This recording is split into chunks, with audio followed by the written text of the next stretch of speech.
Salut les gars, bienvenue dans le débrief. Chelsea-Lille, deux équipes très différentes dans leur style de jeu, dans leur manière de posséder le ballon, de circuler le ballon. Chelsea super rapide, avec des milieux de terrain qui montent et qui descendent, comme N'Golo Kanté qui joue apparemment, je ne sais même plus quel poste lui joue, tellement il monte, il descend, il fait tout, il arrive à monter, à se déplacer sans le ballon, à se déplacer avec le ballon, il va à gauche, à droite, il soutient presque toutes les parties, dans toutes les parties du terrain, il est super utile. Et une équipe de Lille qui est dans la possession, dans la circulation des balles, dans la construction. Quand on regarde le match, franchement, Lille ne joue pas mal, mais ils perdent ce match. Ils ne jouent pas mal, mais ils perdent ce match.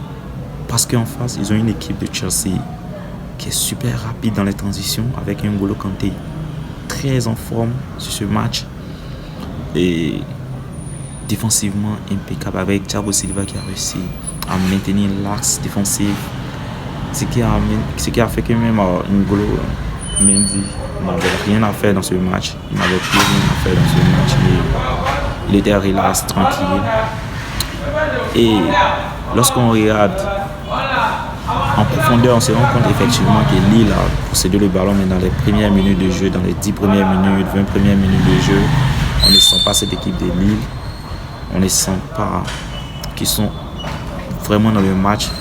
Déjà Chelsea qui rentre avec 3 actions de suite, la troisième qui rentre dans le but, avec Havertz. Et toutes les actions se déroulent, se construisent avec Azpilicueta, N'Golo Kanté et Ziyech. Belle composition sur ce côté-là qui a mis la pression sur l'équipe de Lille. Après, Lille essaie de rentrer dans le match, bien sûr. Ils essaient de posséder le ballon, de faire circuler, mais une possession stérile. Vu que arrivé dans les derniers mètres de Chelsea, plus rien. Le ballon circule, il n'y a pas de créativité. Il n'y a pas un seul joueur qui va prendre le ballon, dribbler 2-3 personnes. Il n'y a rien. C'est monotone. Peut-être dû à la disposition tactique de Chelsea qui était vraiment bien positionné sur tout le long du terrain. Et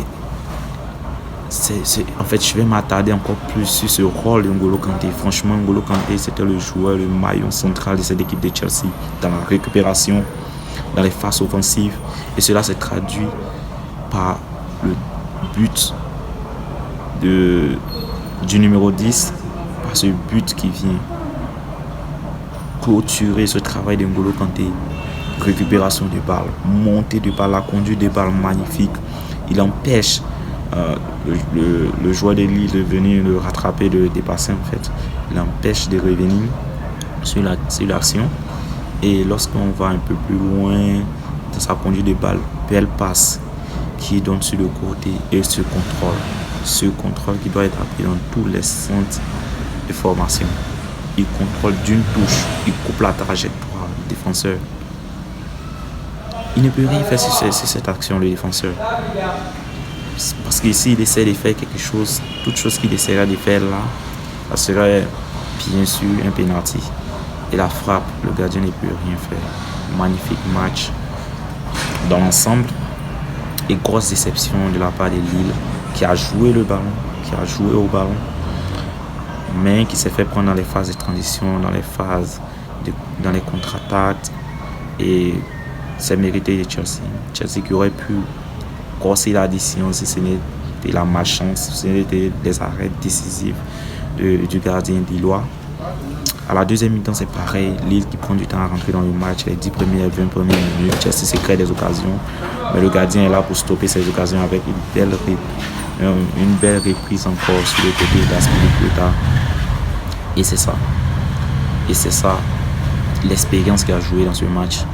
L'expérience, les qualités dans les transitions, la qualité dans les attaques, dans la défense. Franchement, Chelsea a mérité son match. Merci les amis, on se retrouve pour un prochain débrief. D'ici là, partagez, likez, abonnez-vous et surtout restez foot.